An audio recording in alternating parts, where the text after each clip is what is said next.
संजय सिंधुराज से परास्त होकर भयभीत हो गया था और विदुला थी कि उसे झकझोर रही थी। हर मां अपने पुत्र को बहुत ऊंचाई पर देखना चाहती है। विदुला का भी यही प्रयत्न था। जानते हैं आगे क्या हुआ? संपूर्ण महाभारत कथा के अंतर्गत उद्योग पर्व और उसमें भगवत ज्ञान पर पुत्र बोला, मां, तेरा हृदय तो ऐसा जान पड़ता है मानो काले लोहपिंड को ठोक पीट कर बनाया गया हो। तू मेरी माता होकर भी इतनी निर्दयी है। तेरी बुद्धि वीरों के समान है और तू सदा अमर्ष में भरी रहती है।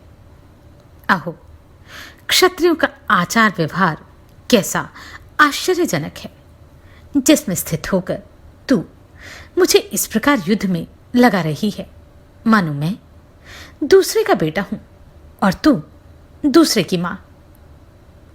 मुझ इकलौते पुत्र से तू ऐसी निष्ठुरतापूर्ण बातें कह रही है। आश्चर्य है, मुझे न देखने पर यह सारी पृथ्वी भी तुझे मिल जाए तो इससे तुझे क्या सुख मिलेगा? मैं विशेषतः तेरा प्रिय पुत्र यदि युद्ध में मारा जाऊं तो तुझे आभूषणों से, भोग सामग्रियों से तथा अपने जीवन से भी कौन सा सुख मिलेगा? माता बोली, तात संजय, विद्वानों की सारी अवस्था भी धर्म और अर्थ के निमित्त ही होती है। उन्हीं दोनों की ओर दृष्टि रखकर मुझे भी तुझे युद्ध के लिए प्रेरित करना पड़ रहा है। यह तेरे लिए दर्शनीय पराक्रम करके दिखाने का मुख्य समय प्राप्त हुआ है। ऐसे समय में भी यदि तू अपने कर्तव्य का पालन नहीं करेगा तो तुझसे जैसी संभावना थी उसके विपरीत स्वभाव का परिचय देके शत्रुओं के प्रति क्रूरतापूर्ण बर्ताव नहीं करेगा तो उस दशा में सब और तेरा अपयश फैल जाएगा। संजय, ऐसे अवसर पर भी यदि मैं तुझे कुछ ना कहूं तो मेरा यह वात्सल्य गधी के स्नेह के समान शक्तिहीन और निरर्थक होगा। अतः वत्स, साधु पुरुष जिसकी निंदा करते हैं और मूर्ख मनुष्य ही जिस पर चलते हैं उस मार्ग को त्याग दे। प्रजा ने जिसका आश्रय ले रखा है वह तो बड़ी भारी अविद्या ही है। तू तो मुझे तभी प्रिय हो सकता है जब तेरा आचरण सत्पुरुषों के योग्य हो जाए, धर्म, अर्थ और गुणों से युक्त, देवलोक तथा मनुष्यलोक में भी उपयोगी और सत्पुरुषों द्वारा आचरण में लाए हुए सत्कर्म से ही तू मेरा प्रिय हो सकता है। इसके विपरीत असत्कर्म से किसी प्रकार भी तू मुझे प्रिय नहीं हो सकता।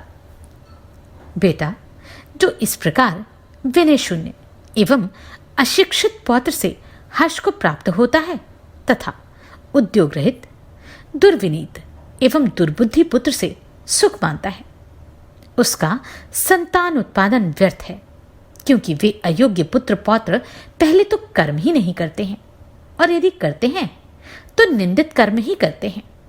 इससे वे अधम मनुष्य ना तो इस लोक में सुख पाते हैं और ना परलोक में ही। संजय, इस लोक में युद्ध एवं विजय के लिए ही विधाता ने क्षत्रिय की सृष्टि की है। वह विजय प्राप्त करे या युद्ध में मारा जाए, सभी दिशाओं में उसे इंद्रलोक की प्राप्ति होती है। पुण्यमय स्वर्गलोक के इंद्र भवन में भी वह सुख नहीं मिलता जिसे क्षत्रिय वीर शत्रुओं को वश में करके सानंद अनुभव करता है। अतएव जो मनस्वी क्षत्रिय अनेक बार पराजित हो, क्रोध से दग्ध हो रहा हो, वह अवश्य ही विजय की इच्छा से शत्रु पर आक्रमण करे। फिर तो वह अपने शरीर का परित्याग करके अथवा शत्रु को मार गिराकर ही शांति लाभ करता है। इसके सिवा दूसरे किसी प्रकार से उसे कैसे शांति प्राप्त हो सकती है? बुद्धिमान पुरुष इस जगत में अत्यंत अल्प मात्रा में अप्रिय की इच्छा करता है। लोक में जिसका प्रिय अल्प होता है, उसका अप्रिय भी निश्चय ही अल्प होगा। प्रिय के अभाव में मनुष्य की शोभा नहीं होती है। जैसे गंगा समुद्र में जाकर विलुप्त हो जाती है, उसी प्रकार वह अभावग्रस्त पुरुष भी निश्चय ही लुप्त हो जाता है। पुत्र ने कहा, मां, तुझे अपने मुख से ऐसा विचार नहीं व्यक्त करना चाहिए। अतः तू जड़ और मूक की भांति होकर मुझ अपने पुत्र को विशेष रूप से करुणापूर्ण दृष्टि से ही देख। माता बोली, तेरे इस कथन से मुझे बड़ी प्रसन्नता हुई। तू इस प्रकार विचार तो करता है, मुझे मेरे कर्तव्य की प्रेरणा दे रहा है।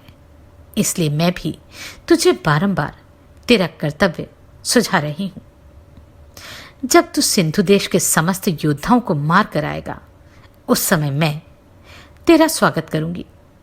मुझे विश्वास है कि बड़े कष्ट से प्राप्त होने वाली तेरी विजय मैं अवश्य देखूंगी।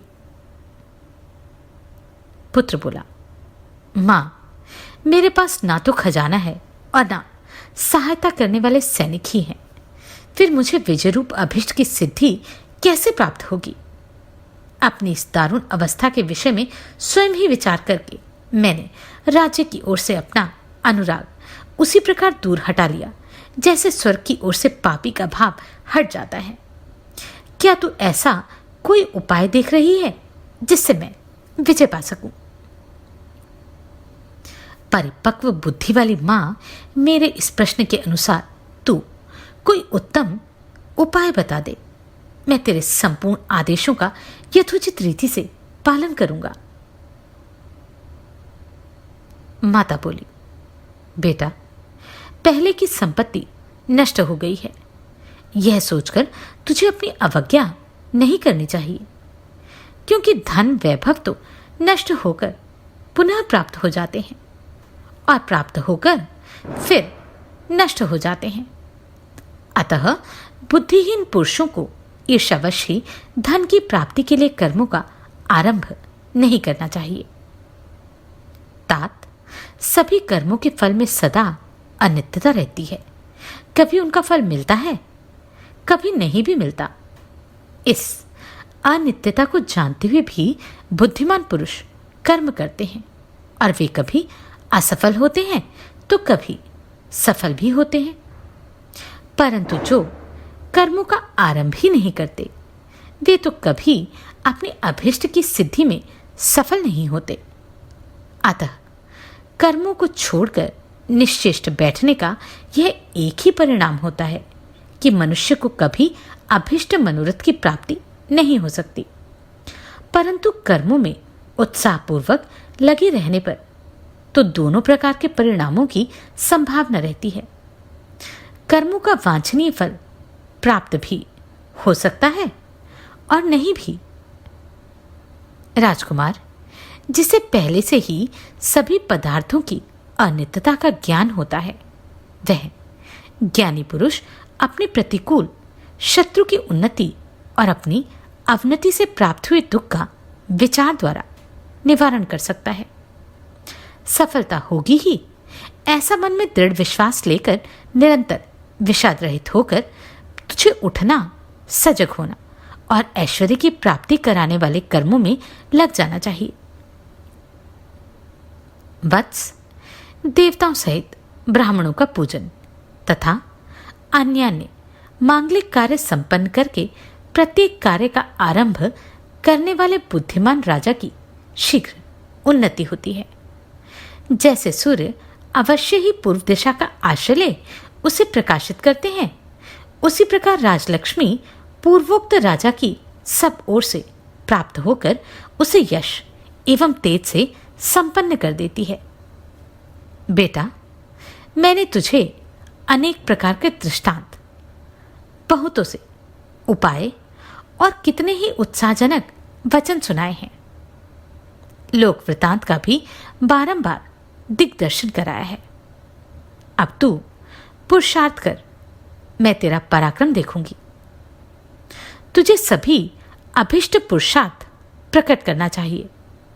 जो लोग सिंधुराज पर कुपित हों, जिनके मन में धन का लोभ हो, जो सिंधु नरेश के आक्रमण से सर्वथा क्षीण हो रहे हों, जिन्हें अपने बल और पौरुष पर गर्व हो, तथा जो तेरे शत्रुओं द्वारा अपमानित हो, उनसे बदला लेने के लिए होड़ लगाए बैठे हों, उन सबको तू सावधान होकर दान मान के द्वारा अपने पक्ष में कर ले। इस प्रकार तू बड़े से बड़े समुदाय को फोड़ डालेगा। ठीक उसी तरह जैसे महान वेगशाली वायु वेग पूर्वक उठकर बादलों को छिन्न भिन्न कर देती है। तू उन्हें अग्रिम वेतन दे दिया कर। प्रतिदिन प्रातःकाल सोकर उठ जा और सबके साथ प्रिय वचन बोल। ऐसा करने से वे अवश्य तेरा प्रिय करेंगे और निश्चय ही तुझे अपना अगुआ बना लेंगे। शत्रु को ज्यों ही यह ज्ञात हो जाता है कि उसका विपक्षी प्राणों का मोह छोड़कर युद्ध करने के लिए उद्यत है, तभी घर में रहने वाले सर्प की भांति उसके भय से वह उद्विग्न हो उठता है। यदि शत्रु को पराक्रम संपन्न जानकर अपनी असमर्थता के कारण उसे वश में न कर सके, तो उसे विश्वसनीय दूतों द्वारा साम एवं दान नीति का प्रयोग करके अनुकूल बना ले। ऐसा करने से अंतोगत्वा उसका वशीकरण हो जाता है। इस प्रकार शत्रु को शांत कर देने से निर्भय आश्रय प्राप्त होता है। उसे प्राप्त कर लेने पर युद्ध आदि में न फंसने के कारण अपने धन की वृद्धि होती है। फिर धन संपन्न राजा का बहुत से मित्र आश्रय लेते और उसकी सेवा करते हैं।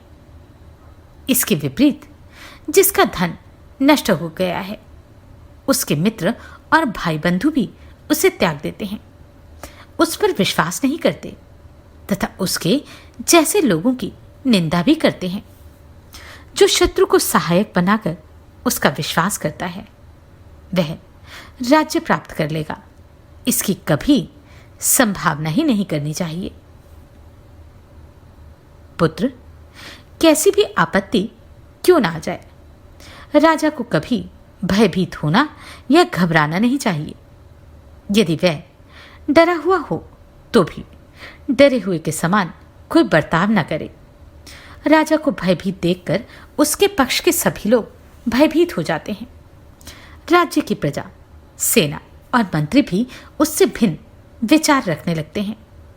उनमें से कुछ लोग तो उस राजा के शत्रुओं की शरण में चले जाते हैं, दूसरे लोग उसका त्याग मात्र कर देते हैं, और कुछ लोग जो पहले राजा द्वारा अपमानित हुए होते हैं, वे उस अवस्था में उसके ऊपर प्रहार करने की भी इच्छा कर लेते हैं।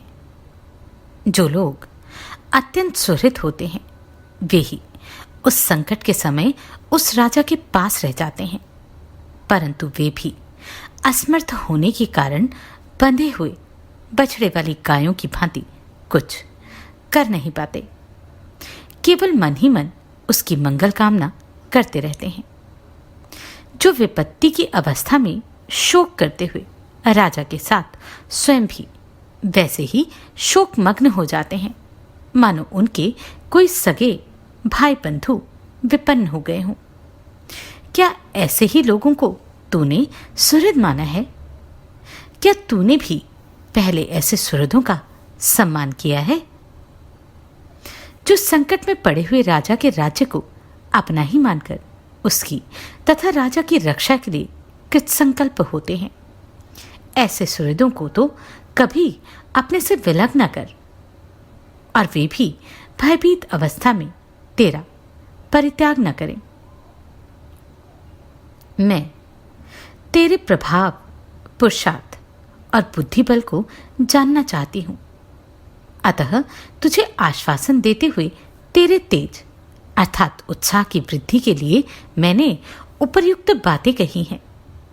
संजय, यदि मैं यह सब ठीक कह रही हूं और यदि तू भी मेरी इन बातों को ठीक समझ रहा है, तो अपने आप को उग्र सा बनाकर विजय के लिए उठ खड़ा हो। अभी हम लोगों के पास बड़ा भारी खजाना है जिसका तुझे पता नहीं है। उसे मैं भी जानती हूं, दूसरा कोई नहीं। वह धन मैं तुझे सौंप दूंगी। वीर संजय, अभी तो तेरे सैकड़ों सुहृद हैं। वे सभी सुख दुख को सहन करने वाले तथा युद्ध से पीछे ना हटने वाले हैं। शत्रुसूदन, जो पुरुष अपनी उन्नति चाहता है और शत्रु के हाथ से अपनी अभिष्ट संपत्ति को हर लाना चाहता है, उसके सहायक और मंत्री पूर्वोक्त गुणों से युक्त सुहृद हुआ करते हैं। कुंती बोली। श्री कृष्ण, संजय का हृदय यद्यपि बहुत दुर्बल था, तो भी विदुला का वह विचित्र अर्थ, पद और अक्षरों से युक्त वचन सुनकर उसका तमोगुण जनित भय और विषाद भाग गया। पुत्र बोला, मां, मेरा यह राज्य शत्रु रूपी जल में डूब गया है। अब मुझे इसका उद्धार करना है, नहीं तो युद्ध में शत्रुओं का सामना करते हुए अपने प्राणों का विसर्जन कर देना है। जब मुझे भावी वैभव का दर्शन कराने वाली तुझ जैसी संचालिका प्राप्त है, तब मुझ में ऐसा साहस होना ही चाहिए। मैं बारंबार तेरी नई नई बातें सुनना चाहता हूं, इसलिए बारंबार बीच बीच में कुछ कुछ बोलकर फिर मौन हो जाता था। तेरे ये अमृत के समान वचन बड़ी कठिनाई से सुनने को मिले थे। उन्हें सुनकर मैं तृप्त नहीं होता। यह देखो, अब मैं शत्रु का दमन और विजय की प्राप्ति करने के लिए बंधु बांधवों के साथ उद्योग कर रहा हूं। कुंती कहती हैं, श्री कृष्ण, माता के वाग्बाणों से बिंधकर और तिरस्कृत होकर चाबुक की मार खाए हुए अच्छे घोड़े के समान संजय ने माता के उस समस्त उपदेश का यथावत रूप से पालन किया। यह उत्तम उपाख्यान वीरों के लिए अत्यंत उत्साहवर्धक और कायरों के लिए भयंकर है। यदि कोई राजा शत्रु से पीड़ित होकर दुखी एवं हताश हो रहा हो, तो मंत्री को चाहिए कि उसे यह प्रसंग सुनाए। यह जय नामक इतिहास है। विजय की इच्छा रखने वाले पुरुष को इसका श्रवण करना चाहिए। इसे सुनकर युद्ध में जाने वाला राजा शीघ्र ही पृथ्वी पर विजय पाता और शत्रु को रौंद डालता है। यह आख्यान पुत्र की प्राप्ति कराने वाला है तथा साधारण पुरुष में वीर भाव उत्पन्न करने वाला है। यदि गर्भवती स्त्री इसे बारंबार सुने तो वह निश्चय ही वीर पुत्र को जन्म देती है। इसे सुनकर प्रत्येक क्षत्राणी विद्याशूर, तपःशूर, दानशूर, तपस्वी, ब्राह्मी, शोभा से संपन्न, साधुवाद के योग्य, तेजस्वी, बलवान, परम सौभाग्यशाली, महारथी, धैर्यवान, दुर्धर्ष विजयी, किसी से भी पराजित न होने वाले, दुष्टों का दमन करने वाले, धर्मात्माओं के रक्षक तथा सत्य पराक्रमी वीर पुत्र को उत्पन्न करती है। तो यह थी विदुला की वह कथा। जानते हैं कुंती ने पांडवों को क्या संदेश भेजा अगले अध्याय में। नमस्कार, मैं आभा शर्मा जावास। अगर आपको ये प्रश्न सराहनीय लगे तो आप कंट्रीब्यूट कर सकते हैं।